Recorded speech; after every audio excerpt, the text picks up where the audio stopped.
اگر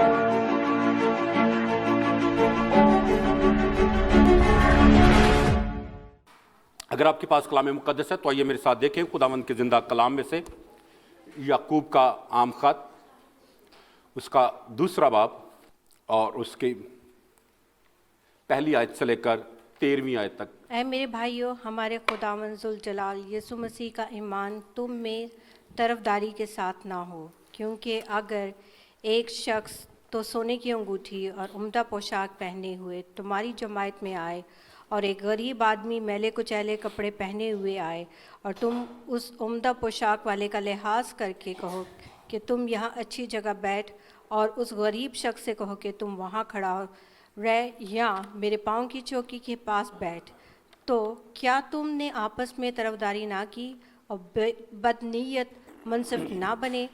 اے میرے بھائیو، پیارے بھائیوں، سنو، کیا خدا نے اس جہان کے غریبوں کو ایمان میں دولت مند اور اس بادشاہی کے وارث ہونے کے لیے برگزیدہ نہیں کیا جس کا اس نے اپنے محبت کرنے والوں سے وعدہ کیا ہے؟ لیکن تم نے غریب آدمی کی بے عزتی کی۔ کیا دولت مند تم پر ظلم نہیں کرتے، اور یا وہی تمہیں عدالتوں میں گھسیٹ کر نہیں لے جاتے؟ کیا وہ اس بزرگ آدمی پر کفر نہیں بکتے جس نے سے تم نامزد ہو؟ اگر تم اس نوشتہ کے مطابق اپنے پڑوسی سے اپنی مانند محبت رکھ کہ اس بادشاہی کی شریعت کو پورا کرتے ہوئے تو اچھا کرتے ہو، لیکن اگر تم طرفداری کرتے ہو تو گناہ کرتے ہو، اور شریعت تم کو قصوروار ٹھہراتی ہے، کیونکہ جس نے ساری شریعت پر عمل کیا اور ایک ہی بات میں خطا کی، اور وہ سب باتوں میں قصوروار ٹھہرے، اس لیے کہ جس نے یہ فرمایا کہ زنا نہ کر، اسی نے یہ بھی فرمایا ہے خون نہ کر۔ پس اگر تو نے زنا تو نہ کیا مگر خون کیا، تو بھی شریعت کا عداول کرنے والا ٹھہرا۔ تم ان لوگوں کی طرح کلام بھی کرو اور کام بھی کرو جن کا آزادی کی شریعت کے موافق انصاف ہوگا، کیونکہ جس نے رحم نہیں کیا اس کا انصاف بغیر رحم کے ہوگا۔ رحم انصاف پر غالب آتا ہے۔ پاکلام کے پڑھے ہوئے نشان پہ خدا ان کی آمین۔ خداوند کا شکر ہو۔ آج کلام مقدس میں سے تھوڑی دیر کے لیے جو بات میں آپ سب کے ساتھ شیئر کرنا چاہتا ہوں وہ ہے discrimination in the church. Discrimination in the church یعنی کلیسیا میں طرفداری۔ تو اس سے پہلے کہ میں آپ کے ساتھ کلام مقدس میں سے بیان کروں تو میں آپ کو بتانا چاہتا ہوں کہ ہماری کلیسیا میں تو کوئی ڈسکریمنیشن نہیں ہے، نہیں ہے نا، صرف دوسری جو کلیسیا ہیں ان میں ہے۔ ہاں جی، ہم میں بھی ہے۔ اگر ہے تو کیا ہے، ہم میں کس طرح کی ڈسکریمنیشن ہے؟ ہاں جی، کوئی بھی نہیں ہے۔ فیورٹزم اور اچھا ٹھیک ہے، good, you have a right to opinion, yes good, کہ جو پاس سب کے یہی تصور کیا جاتا ہے کہ جو پاس سب کے زیادہ قریب ہیں ان کو زیادہ فیور ملتی ہے اور وہ زیادہ پادری کے فیوریٹ ہوتے ہیں، ٹھیک ہے، اور باقی بیچارے کہتے ہیں ایک ایک کھاتے چینی ہوندے۔